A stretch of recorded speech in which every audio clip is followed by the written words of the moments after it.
Okay, today we're going to talk about the 5 legal documents that you should have for your aging parents, and the one that is super critical. The 5 documents are a will, a designation of pre-need guardian, a healthcare surrogate form, or also known as a durable power of attorney for healthcare, a living will, and a durable power of attorney. So the will is an at-death document. Here's where I want my assets to go. Now, you should leave your assets in a more efficient manner, like a beneficiary designation or a trust or some other type of document that avoids probate. But the will's a catch-all in case you forgot something. All right. The designation of pre-need guardian is where if the courts, for whatever reason, got involved, and there's a lot of reasons they could, and said that you need a guardian, you're telling the judge, here's who I want the guardian to be. Now, the judge doesn't have to honor that, but in most cases they will, unless there's a particular reason not to. A living will is the pull the plug document. It says if there's no reasonable medical expectation of my recovery and I'm being kept alive by machines, I want you to unplug the machines. Now, or I don't want you to unplug the machines. I want you to withhold food and water. I don't want you to withhold food and water. So it gives instruction on what you want, regardless of what the family wants, okay?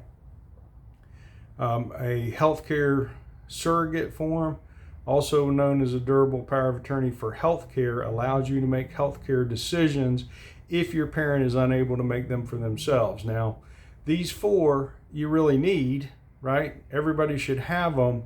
But there's ways to work around all of it that aren't terrible in most cases.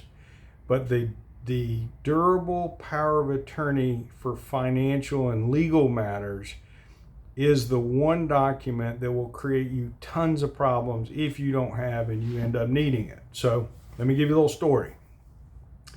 And this is not about anybody in particular. It's just a scenario I've seen many times. Parent goes to the hospital and on to a nursing home. There is no power of attorney in place, or they're incompetent and it's a power of attorney that's not durable. Nobody can act for them. Okay, so now there's forms that need to be filled out for the state if you're going to get assistance. If you're not going to get assistance, you need access to financial assets that are in your parents' name only. You can't get to them. Right? They got $1 million account, but you can't touch it. That means you have to go to court and be awarded guardianship. You're going to spend $7,000 or $8,000. It's quite a process. There's an attorney for you, an attorney for your parent. There may be a CPA for you, a CPA for your parent. Right? There's doctors that have to go in and evaluate your parent, determine that they are incompetent and need a guardian. You got to report to the judge on at least an annual basis, and it may be quarterly. In some extreme cases, it could even be monthly. So you have to go, judge, it's my parent. I need power to act for them. And the judge may say, okay, may pick somebody else, but then you have to go back to the judge and show them what you're doing with the money each time, and they have to approve it, right? So it's kind of a nightmare. So a durable power of attorney is going to allow you to act for your parent, to be able to access funds, to be able to take distributions from IRAs, to apply for public benefits, to do all of the things you're going to need to do if your parent ends up in a health care crisis. Now, caveat here, Florida has a very specific set of rules. They're commonly known as superpowers, right? So in your power of attorney, so that your parent is giving you a power to act on their behalf. It's durable, which means it survives incompetence. So even if they're incompetent, the power of attorney is still good. But there are 7 powers that if they are not specifically enumerated and initialed off on, you don't have those powers. So next to each one, the parent has to initial, okay? If you don't have it initialed, you don't have that power, and about 3 of those are absolutely necessary to get any type of benefits for your parents, especially through the Medicaid system.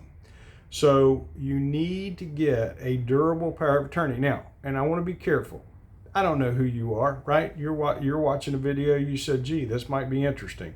When I say you, I just mean generally speaking, everybody needs this, but you still need an attorney to determine, is it right for you, and then to draft the documents if so. Hey, listen, if you need help with this, give me a ring. I'm happy to talk to you about it, and then I'm happy to refer you to several competent attorneys that will be fair in their pricing, straightforward in their advice, and they'll understand how it dovetails in with public benefits, Medicaid benefits, VA, all that kind of stuff, and it'll make sure it is the right kind of document. So, hey, if I can help, give me a ring. Thanks for your time.